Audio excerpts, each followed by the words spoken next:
Hello and welcome back to your own YouTube channel. It's for Hindi 1-to-1 Translation to Learn Idioms.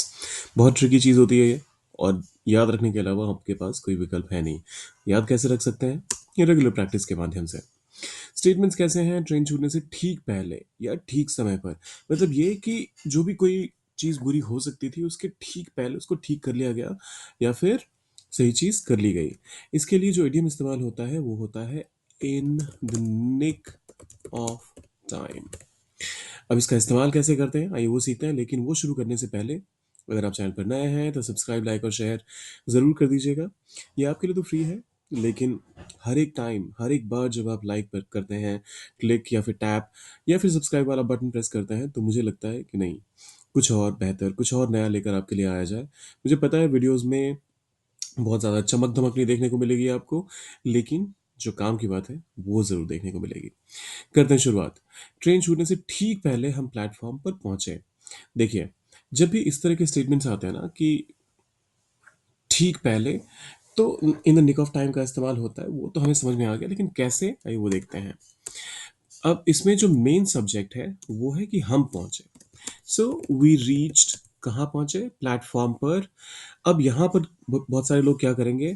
On the platform कर देंगे, at the platform कर देंगे, लेकिन reach एक ऐसा verb है जो अपने साथ अलग से कोई प्रपोजिशन लेता है नहीं।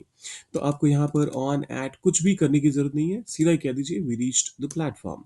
हम प्लेटफॉर्म पर पहुंचे। कब पहुंचे? ट्रेन छूटने से ठीक पहले। तो इसके लिए आप कहेंगे in the nick of time before the train.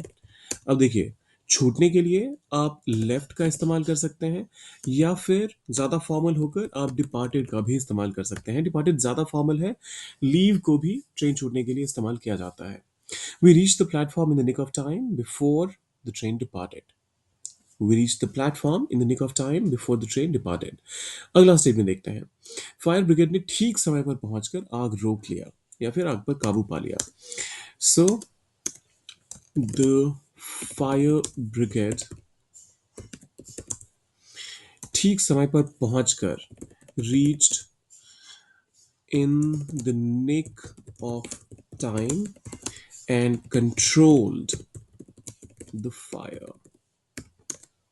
अब चाहे तो कंट्रोल नहीं, यहाँ पर स्टॉप द फायर ज़्यादा अप्रोप्रिएट रहेगा, वैसे माफ़ कीजिएगा। फायर को कंट्रोल करना एक अलग चीज़ होती है, लेकिन यहाँ कहा जा रहा है कि आपको रोक लिया गया, तो इसके लिए स्टॉप ज़्यादा अप्रोप्रिएट रहेगा। The fire brigade reached in the nick of time and stop the fire. The fire brigade reached in the nick of time and stopped the fire.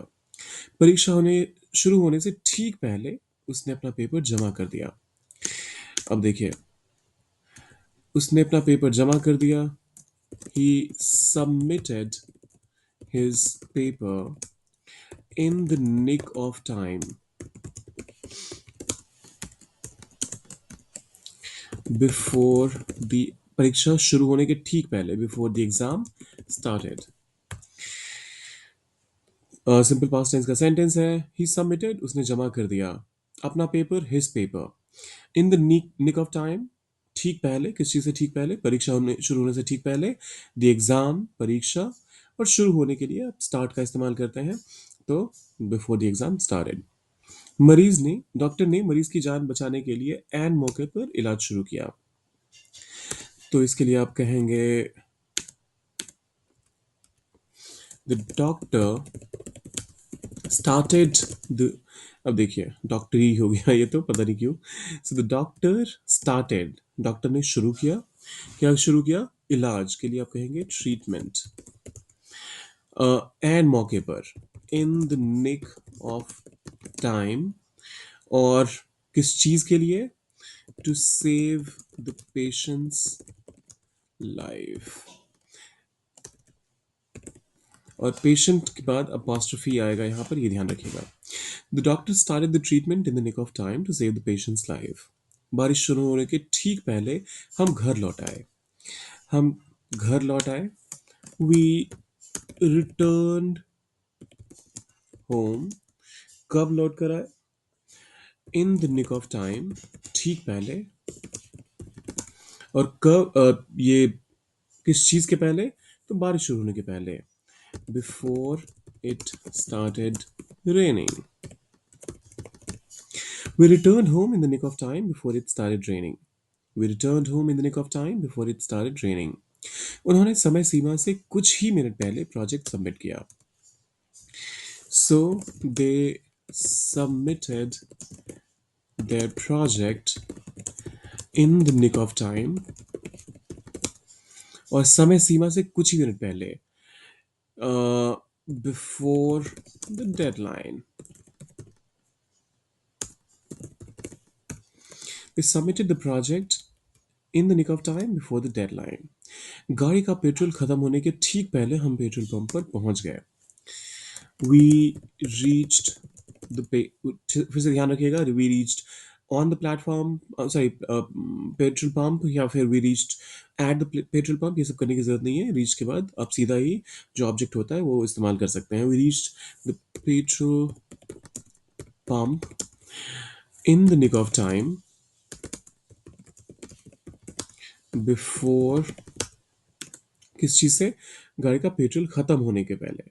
तो before running out of fuel.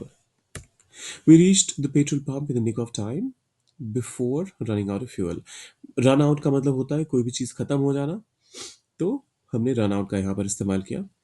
समस्या गंभीर होने से तुरंत पहले समाधान ढूंढ लिया गया.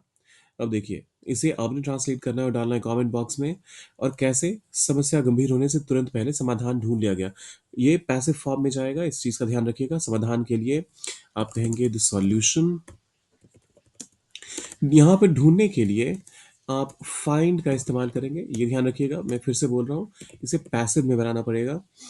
तो फाइंड, और तुरंत पहले के लिए तो in the nick of time कहना ही है. In the nick of time ये तो कहना ही है. और समस्या गंभीर होने से तुरंत पहले, बिफोर द प्रॉब्लम, समस्या के लिए, और गंभीर होने के लिए बिकम का मतलब हो जाता है होना, और गंभीर के लिए आप सीरियस का इस्तेमाल कीजिए. देखिए, सब कुछ मैं आपको दे चुका हूँ. All that you need to do is to put together all these elements. एक फॉर्मल सेंटेंस बनाइए जो मीनिंगफुल हो और डालिए उसे कमेंट बॉक्स में. जाने से पहले सब्सक्राइब, लाइक और शेयर भी जरूर कर दीजिएगा. मिलते हैं जल्दी.